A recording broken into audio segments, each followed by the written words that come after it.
Good evening, everybody. It's Thursday and 6:30 as identified by the church bells from downtown Orlando. I'm Naif Mubarak with Mubarak Law. We are getting ready for our weekly Facebook Live, and we have several updates and even several questions that we received from you all. So I look forward to sharing that with you. I'm just going to wait a couple more seconds until a few more people join, and then we can get started. And then, as I mentioned, there are several updates coming from USCIS specifically, and some of that is actually pretty good news. So we'll get through those today in our Facebook Live. And if you have any questions, feel free to send them in the comment section, and I'll do my best to get to them today. If not, then in the next Facebook Live.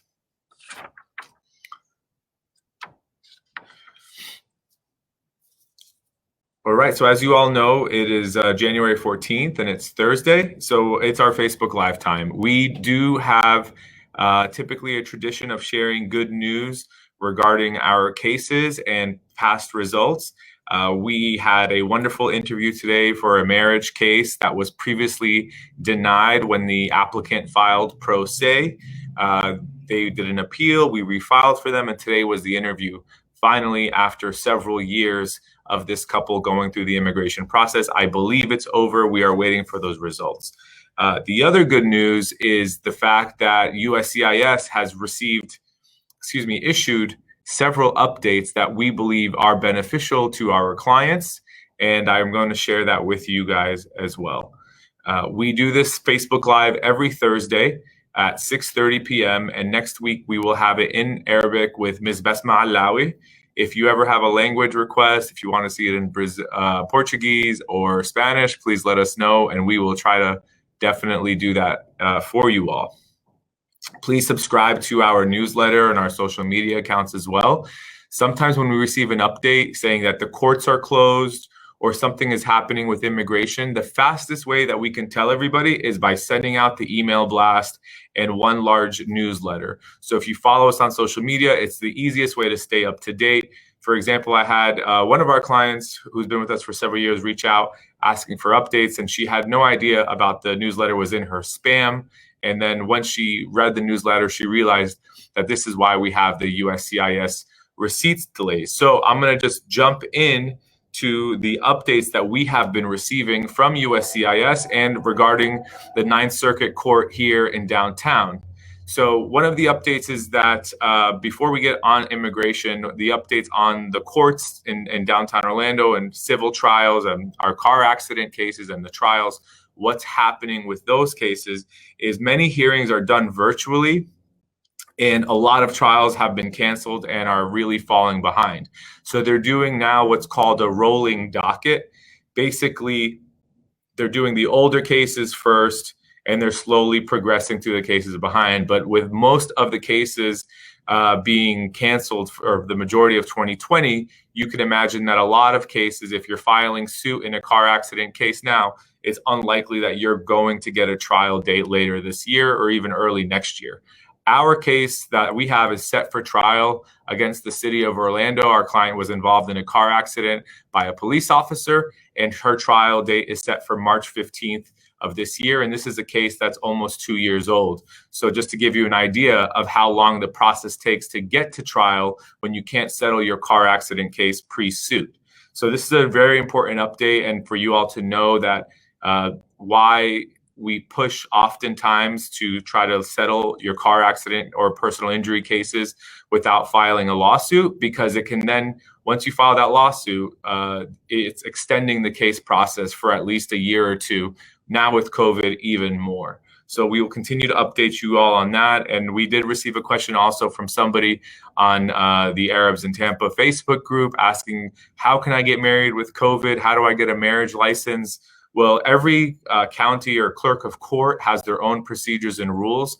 There's not a statewide rule to this. So please check your clerk of court website to see if you can make an appointment. And oftentimes you can do so now to get your marriage certificates, as they're just simply trying to maintain the number of people going through offices, given the huge surge in COVID cases that's happening in Florida. Some other, now I'm going to move to the immigration updates, and there are several And for the first time in about 4 years, it seems to be not terrible sky is falling news. So for many of our clients, they've noticed that work permits and renewals of these work permits have been taking anywhere from 5 to 8 months, sometimes longer. And what would typically happen is we have clients or individuals who are working and they filed an extension on time, and USCIS is simply not producing their replacement card in time, oftentimes forcing people to lose their jobs that they've had for years or several months, affecting their livelihood, all because of the backlog from USCIS. So USCIS issued a statement recently where there's going to be an automatic extension for those who have filed for their work permit renewals on time. These automatic extensions are going to basically allow for an individual to continue working so long as they have a receipt. Now, this is not for every category, but if for a pending marriage case, a pending asylum case, those EADs or employment authorization documents are going to be automatically extended if you can demonstrate that you filed on time prior to the expiration and you have a 797 notice. So this is really good news for our clients, and we hope that not any more people have to lose their jobs. And we had a client a few months ago who had this really unfortunate situation. So I'm happy to see this. It's common sense that if the agency is behind, that those who are working and filed the proper paperwork are not affected by this. Another update is similar to the issue of trying to counter these extensive delays on USCIS processing times. To give you an idea, adjustment of status used to take 6 months, 6 to 8 months in Orlando if it's based on a marriage petition. They're now averaging anywhere from 12 to 18 months. So another thing that's delayed with USCIS are the green card replacements. If you are already a permanent resident and you filed an I-90, typically that's the form that's used. That is the form that's used to replace your green card. But typically you receive a sticker to place on the back of your card, and that is supposed to serve as an automatic extension. But oftentimes it can take several months before an individual receives the sticker, because that sticker is usually placed on the green card at the biometric appointment.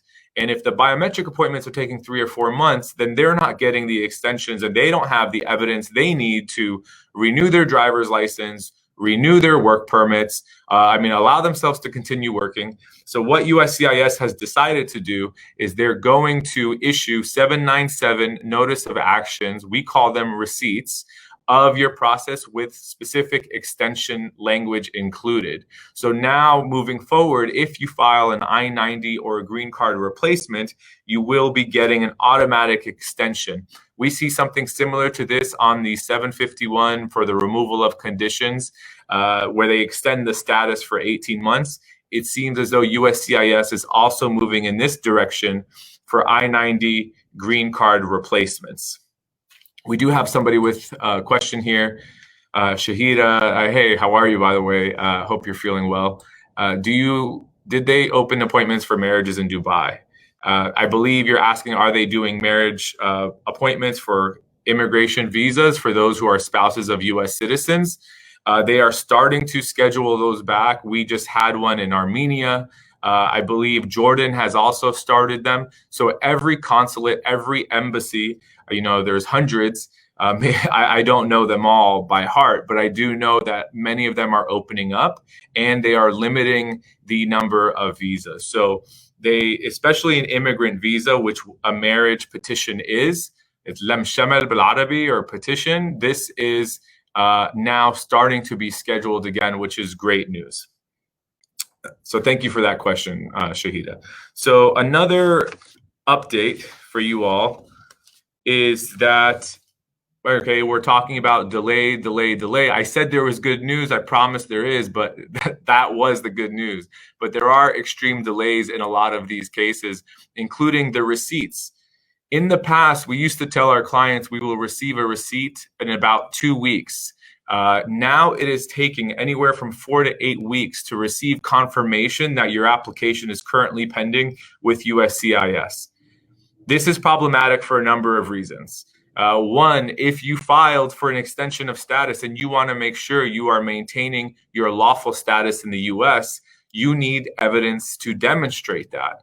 So it's really important that you don't wait for the last minute, or you work with your attorney to get your application properly filed, because now we have to factor in that the delays are taking 4 to 8 weeks to receive the receipt notifications from USCIS. They even sent out a whole blast for it, letting us know that these receipts are in fact delayed. I see that there's some comments, and as long as they are related to today's topic, I will try my best to answer them. And thank you guys for participating. I really enjoy this part of our Facebook Live. So if you have any questions about the automatic extensions of work permits, the new process for I-90 green card renewals, or the notices for the delays, please let me know. I'm going to go ahead and move on to the next update for you all.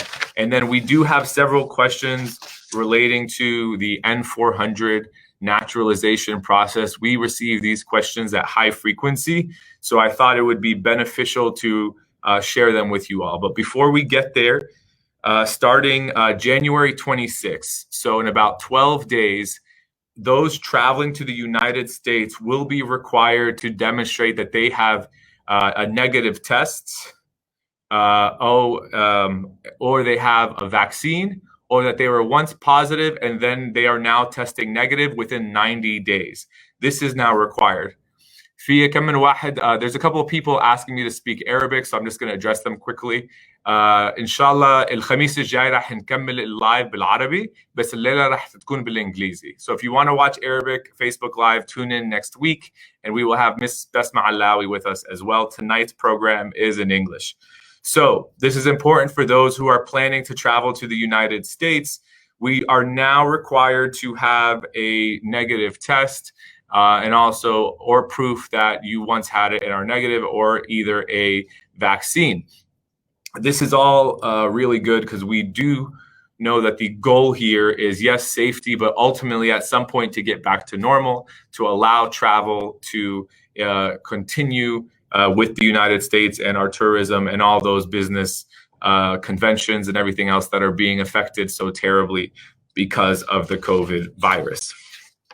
So one of the good things I did not mention is that next week, less than 7 days from now, we are going to have a brand new president, President-elect Biden, and the first female president or vice president, Kamala Harris, who is not only the first female, but she's also a Black woman. She's also a woman of Asian heritage and a daughter of immigrants. So we should all, regardless of political affiliation, be proud to see that the American dream extends to first-generation immigrants, and really aspire our children to, reach for the Oval Office, reach for the stars, because it is attainable in our wonderful and beautiful country. Vice President-elect Harris also had a very kind of teaser as to what is to come with the process of immigration reform. There were discussions regarding the DREAM Act. There was also discussions of the DREAM Act, TPS, and also the pathway to citizenship. So we want to see this happen as soon as possible. I am hoping that it happens within the first 100 days. If you don't know what the DREAM Act is, you hear this term a lot on the news when we are discussing immigration, DACA, Dreamers. DACA basically stands for Deferred Action for Childhood Arrivals. President Obama put this memo in place to protect people who were brought here under the age of 16 by their family members and protect them from deportation. We call them dreamers because they've spent their whole life here, and it's their dream to essentially become citizens of the country that they've known their entire life. I've had clients who came here at the age of 3 years old and were facing deportation 25 years later for driving without a license. And because of the manner that they came to this country as infants, without inspection because of a family member, they are prevented from obtaining permanent resident status. The law does not allow a solution for them. So these people did not commit any violations of their own volition because they were brought here as children. We think that there should be a reasonable way for them to become permanently legal here. And that's the whole premises of Dreamers. And we did see that President-elect Biden and Vice President-elect Harris did state that the DREAM Act is, or some type of immigration reform will happen, hopefully within the first year of their administration. So what did that DREAM Act look like? The latest proposed DREAM Act from 2017 and 2019, which was basically that there will be 3 steps. There will be a step for conditional permanent residence, then lawful permanent residence, and then citizenship. So similar to those who marry and then apply for a green card from a U.S. citizen, they are typically received a 2-year green card. It's called a conditional permanent resident status. It's conditional because it's only for 2 years and you're not done with the immigration process. So it's conditional on you taking step 2. And step 2 is the process of obtaining a lawful permanent residence, where they're saying that you must demonstrate some type of higher education, good moral character, work. These are things that were proposed in the DREAM Act that has failed in the past.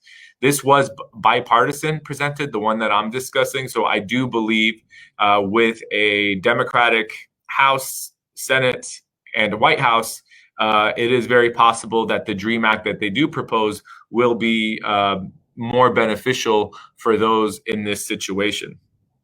We have reached out to all of our past clients and our current clients who we believe are going to be affected by this future legislation in the most positive way. And we will continue to update all of you as we watch what the first 100 days or the first year of the Biden-Harris administration looks like. So if you know anybody who came here at a young age or who's been out of status and you think that they may be eligible for DACA, they need to pay attention to the news. They need to pay attention to our either Facebook Lives, or if it's not me, just any attorney, because these people who are law-abiding, educated, and are working, is what you need to qualify for DACA. You know, they don't know any other home, and it's one thing that I'm extremely passionate about, and I hope that we are able to find a permanent solution for these dreamers. It's been around, this discussion, for 20 years. Since 2001, the first DREAM Act was suggested. I was invited to the White House in 2012 to talk about possible immigration reform. And here we are 20 years later, and it's still not passed. And this is something that both sides have on. So keep your eyes out. If you can, contact your representatives and ask them to do what's right with the DREAM Act. Okay, so I do see a question that you're welcome. She's saying thank you. And we will definitely do the Arabic next week. So please join us, Marwa, next week. And Mohammed said, did USCIS reveal the new civic test replacing the 2008 one? Yes. What Mohammed's talking about, and thank you for the question, since we are transitioning into the citizenship frequently asked questions, is that if you filed your N-400 application for naturalization to become a U.S. citizen after December 1st of 2020, you will be given a new exam. Typically, in the past, for the last 13 years, there was a booklet with 100 questions, and you had to memorize these questions. You would be given 10 randomly, and you must get 6 right to pass. Now there's about 130 or 140 questions in the new booklet. It is slightly more difficult, but you still need to pass the same percentage in order to qualify.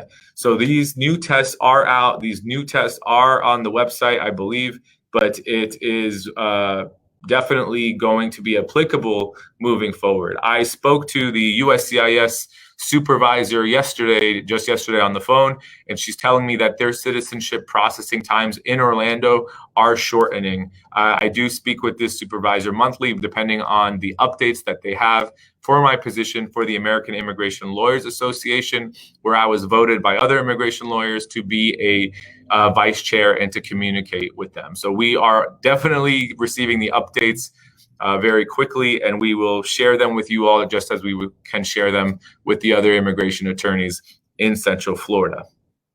So I'm going to go ahead now and start answering questions that we've received. There's a couple. We have about 10 minutes left, and we'll see what we can get through today's Facebook Live. And again, if you have any questions or you're enjoying it, please let me know the feedback. I really enjoy our interaction today. So thanks, guys. All right. So question number one: How long does it take to naturalize in the U.S.? So this is there's never a yes or no answer in the legal field, especially in immigration. So it all depends. And that's the most lawyer answer most attorneys say is it depends.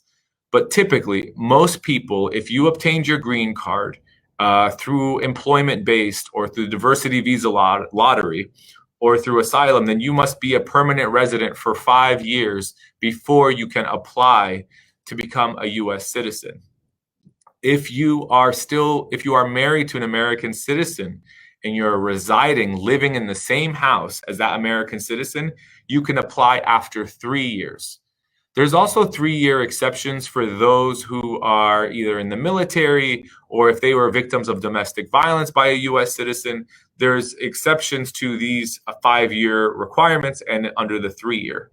But as far as processing time, this is going to be based on your local field office. So for example, as I mentioned, Orlando field office was at 10 months, but I know they're dropping it down to 6-7 months. So that's the goal. And hopefully by the time you file in 2021, the processing times are going to be hopefully 6 to 10 months, which would be significantly shorter than we've seen the last 3 or 4 years. Just really quick, this is an important nuance that many people don't know as far as citizenship or naturalization. We have a lot of clients in Dubai and they're married to U.S. citizens or anywhere in the world. It doesn't have to be Dubai, but I'll just give an example because of our clientele. If you are a green card holder and you're living in Dubai or Egypt or Brazil or wherever it may be, because your U.S. citizen spouse is working abroad for a U.S. company, you can be excused of the physical presence requirements. So I know that many people often are counting their days. How many trips have they had? Do I qualify for citizenship? There's an exemption for those who are living abroad with their American spouses, and you'll be exempt from the physical and continuous residency so long as the marriage is bona fide and you're living together and the company that your U.S. citizen spouse works for falls under the category under immigration. INA 319B is the section of law if you want to check that out. All right. Next question.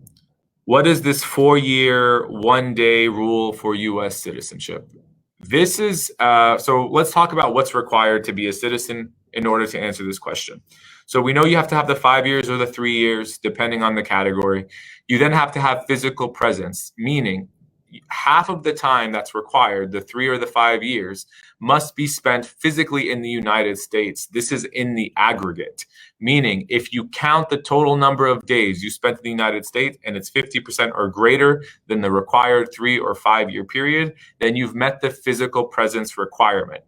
There's also what's called a continuous residency requirement, meaning that you have maintained continuous residence ties living in the United States and you have not left. This is typically abandoned if you take a trip out for longer than 6 months at a time. So this question is asking, well, what is this 4 years and 1 day? If you break continuous residency because you took a trip longer than 6 months, you are required to reestablish that residency in the United States, and it will take you 4 years and 1 day, except this is wrong. This is an old question because it is now 4 years and 6 months.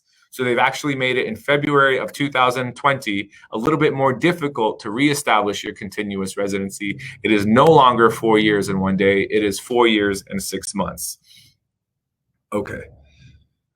Next question. How long can a naturalized U.S. citizen stay outside the U.S.? So whether you're naturalized or natural-born U.S. citizen, you do not have any limitation or time constraints If you become a U.S. citizen, you can go back to Brazil or Australia for 10 years without any penalty. Now, I'm an immigration lawyer. I'm not an accountant. You are still required to file your taxes. So if you have questions about that, I know several super smart accountants that maybe we'll have one on Facebook Live soon to talk about international filings and how to handle that as well. So if you would like to have an accountant on here and we could talk about the different tax requirements for different countries, let me know and we can definitely bring a CPA on here and we can talk about that. So here's the next question. What happens if you fail your naturalization test? So besides these requirements of continuous residence, physical presence, 5 years or 3 years, you also have to show good moral character, so meaning no criminal history within the 5 preceding years. There's ways to even be denied of good moral character, even if you've not been convicted of a crime. So please be careful with this component. It's subjective and it can affect your eligibility.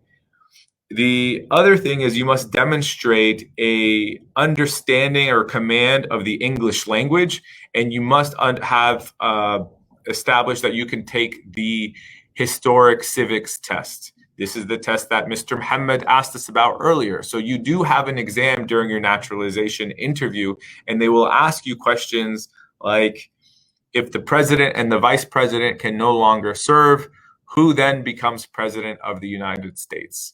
The answer is Speaker of the House. So God forbid something happened to president and vice president, then the Speaker of the House of Congress representatives will then become the president of the United States. So those are the questions that you have to get right.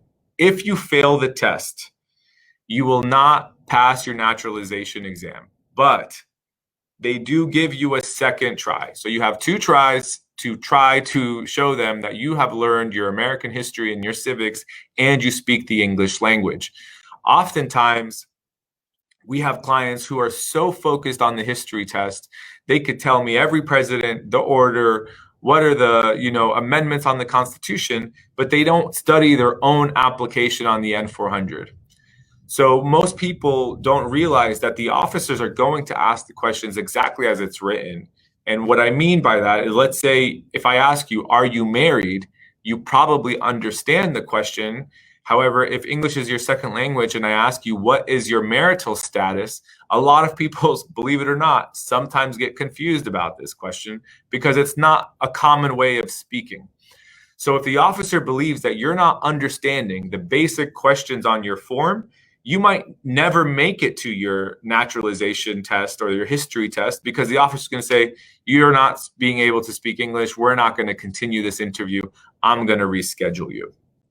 So if you fail it for the first time, you'll be rescheduled it. If you fail it for a second time, more likely than not, your case will be denied and you will then have to reapply.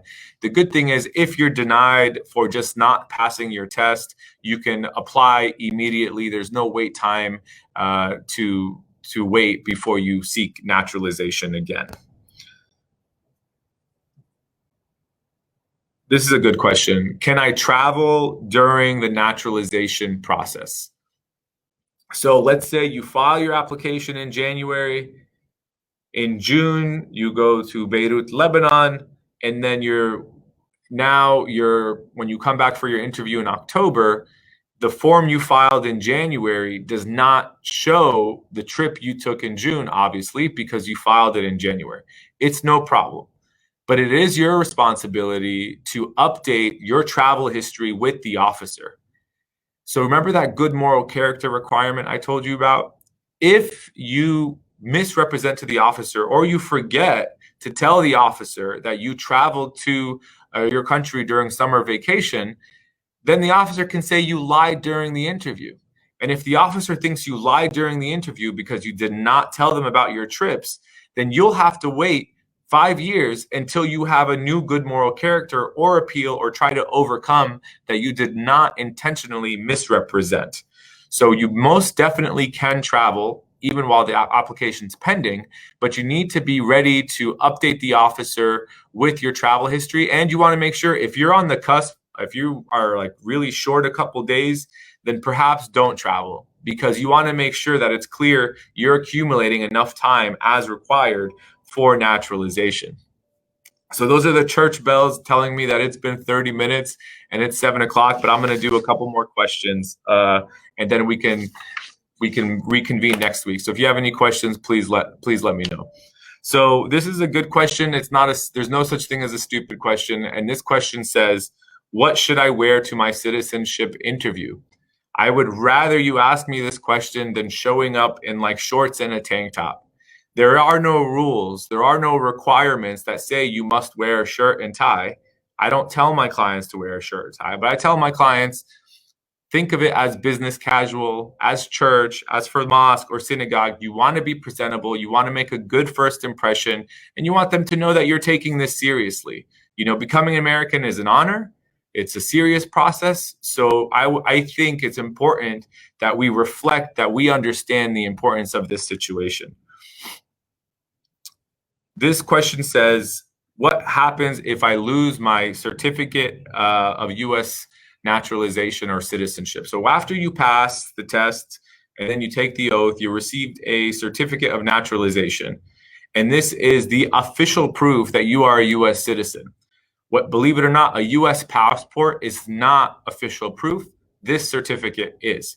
If you lose this certificate, you can seek a replacement. You go to uscis.gov and you simply fill out the form 565. It's fairly costly. This next question says, can my attorney go with me to your naturalization interview? Yes. We go with our clients to our interviews. I sit in the corner. I speak to the officer if there's any legal complexities with the case. But for the most part, it is your interview. We are not answering questions for you. However, I like to tell people, think of us as a referee. We're making sure you all understand each other, everybody's following the rules, and to be like your coach in the corner so that you're not scared or nervous. But if I do believe that the officer has misrepresented or misunderstood, I always do my best to clarify if the officer is open to having a conversation about it. So this question says, can I lose my U.S. citizenship? Well, I mean, if we're not talking about physically losing your certificate, can it be taken from you? It can be taken from you if you have misrepresented or you've lied or you somehow have obtained naturalization from fraud. So this is, committing crimes is not what takes it away from you. That's very much like if you're a green card holder, if you commit certain crimes, you can have your green card taken from you. You can be deported from the country. But that's why I tell people, when you're eligible for citizenship, do it right away. At that point in time, they can't take it from you. Okay. This is an interesting question. It says, so hopefully I mentioned, let's plan for future presidents and things like that. It says, what is the highest office a naturalized U.S. citizen can take? Meaning, can you become president? Can you become a vice president?